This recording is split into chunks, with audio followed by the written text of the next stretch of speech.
Imagine the ground shaking beneath your feet. The markets wobble. Headlines scream about the next crash. And you feel it too. The cold grip of uncertainty wrapping tighter around your industry, your investments, your future. This isn't just another economic dip. This is a storm that threatens everything built with sweat, strategy, and unyielding grit. Private equity, that powerhouse engine driving innovation and transformation, stands on the brink. But here's the thing. This chaos doesn't have to be the end. It can be the crucible where the strongest rise, where ordinary fractures forge extraordinary resilience. If you've ever lain awake wondering, can private equity truly survive the next crash? Listen close, because the truth you need isn't in the headlines. It's in the strategy no one else sees, in the mindset that refuses to bow, in the alliances forged beyond the typical playbook. Falling into panic is easy. Everyone will tell you that risk is higher than ever, that debt is a noose, that valuations are about to bleed out. But those voices, they don't live in your skin, don't feel the pressure of your board or the weight of your investors' expectations. They don't understand the fight inside you to protect something bigger than balance sheets, a legacy, a vision, a promise to change the game. So take this moment and hold it tight.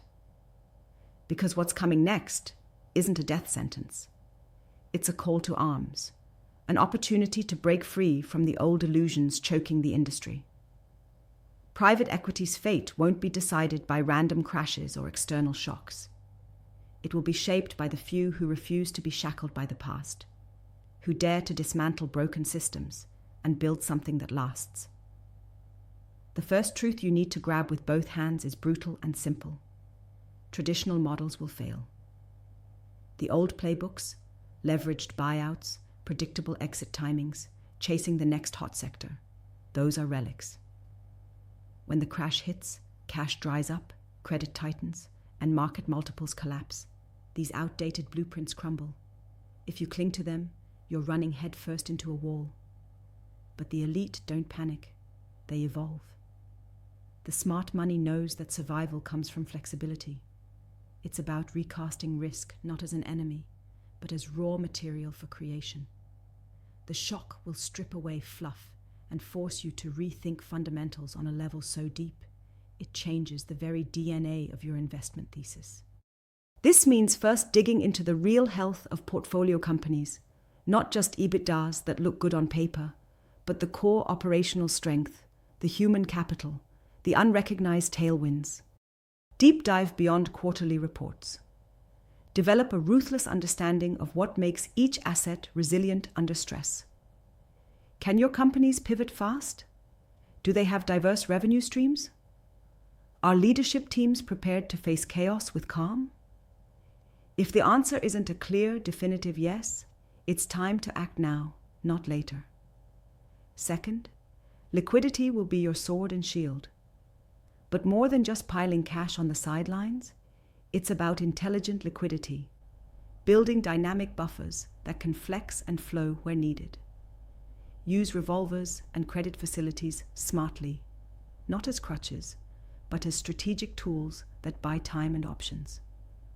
And here's where it gets subtle. Shift focus from short-term capital gains to long-term value creation. Crashes reward patience and punish impulse like nothing else. Don't fall into the trap of quick-fire exits or fire sales. Hold firm on your winners, double down on those with actual operational moats, and prune mercilessly the weak links dragging down the whole. Here's a secret few dare say out loud. The network you build may be the single most valuable asset in this storm. Everyone talks about diversification, but not enough talks about the power of aligned, fierce partnerships that go beyond simply sharing risk. When markets nosedive, your connections can open doors to unique deals, hidden capital sources, and game-changing insights. This isn't about collecting contacts on LinkedIn. It's about cultivating raw, vulnerable, honest relationships where everyone is relentlessly aligned on success. look beyond traditional peers. Find those who challenge your thinking, push your boundaries, and aren't afraid to call you out when you stray. This is the ecosystem that toughness is cultivated in, and it's non-negotiable. Let's speak about courage, because the inertia of fear is paralyzing. When the next downturn arrives, the instinct to shrink, hide, or apologize will scream loudly. But the highest performers will double down on their convictions. They will trust their differentiated research. They will fund those with what others see as risk, and create distance between themselves and the herd. Nobody remembers the thousands who panicked and flipped assets at a loss. The legends are those who took controlled risks at the right moment, seized opportunities nobody else saw, and birthed winners while the market was in flames. But raw courage without humility is a recipe for disaster. This moment demands brutal self-awareness. You must question everything from your internal processes to your bias filters. Are your models ignoring new economic realities? Are your decisions colored by outdated assumptions of growth and consumer behavior? Are you listening too intently to mainstream consensus and ignoring fringe data that screams change? Become relentless in killing certainties. Strip assumptions down. Remember, survival and success belong not to the confident, but to the inquisitive. People often overlook one crazy fact. Human capital is the secret weapon, the fuel no algorithm can replicate. During crashes, many leaders fracture. Some lose focus, others crumble under pressure, and companies bleed talent. The winners create cultures where resilience is bred daily. Empower your teams with radical transparency, strategic autonomy, and the permission to innovate on the fly. Don't just manage. They lead with empathy in crisis. The decisions you make about your people in these moments will echo through the lifespan of your fund. Build warriors, not cogs. Speaking of echoing through time, think about transformation not as a buzzword, but as your lifeline. This isn't about cosmetic change. It's the relentless reinvention of every angle, operational models, sectors you bet on, even your internal incentives. For example, tune your portfolio towards assets that are tangible, have defensive characteristics, or tap into new, underappreciated megatrends. Think climate resilience, digitization beyond the hype, decentralized finance. Force yourself to see the gaps between what markets value today and what they will desperate demand tomorrow. This gap is your runway for survival. Another game changer will be mastering the art of scenario planning at a level few attempt.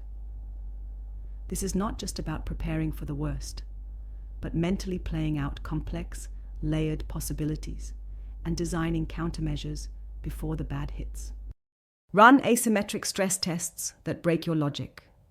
Model worst-case liquidity crunches, geopolitical shocks, and sudden regulatory shifts. When the real crash hits, these rehearsals will make you calm in a storm where others panic. There's more, a powerful mindset adjustment that might feel uncomfortable. Start seeing failure not as a stain, but as data, raw, brutal truth from which you refine your edge. In the post-crash world, agility will trump all. Funds that can quickly learn from missteps and pivot massively will not only survive, they will dominate. Make radical transparency with your investors and partners your opportunity for trust building, showing them your commitment to resilience rather than illusions. In tough times, authenticity becomes currency. Finally, prepare mentally and emotionally. The pressure comes like a tidal wave trying to drown your confidence. Human nature wants to retreat into comfort, yet inside you burns a rare spark, one that refuses to settle for less, that hungers for more, for clarity, for connection, for change. Feed that spark. Surround yourself with voices that challenge complacency. Remember, the system as it is doesn't serve you. It wants containment, consensus, conformity. But you, your circle, are the outliers, the defiers of standard paths. You stand on the edge. To survive and thrive, embrace the paradox. You can be selective but inclusive, driven yet patient, disciplined but hungry for transformation. Don't just build a portfolio, build a movement within your firm, your network, your mindset. Private equity's next chapter will be written by those ready to burn through smoky illusions, shatter what no longer works, and create something viciously new. A system not built on borrowed ideas, but on original thought, uncompromising alignment, and relentless action. The next crash is inevitable. But how you face it, running scared or standing fierce, will define not just your survival, but the future of private equity itself. This moment belongs to those who refuse the easy path, who embrace being misunderstood because they know it's necessary, who build bridges where others see walls. The rare cannot rest. They must move, because in every fracture there is a spark waiting to ignite the next revolution. And that spark might just be you.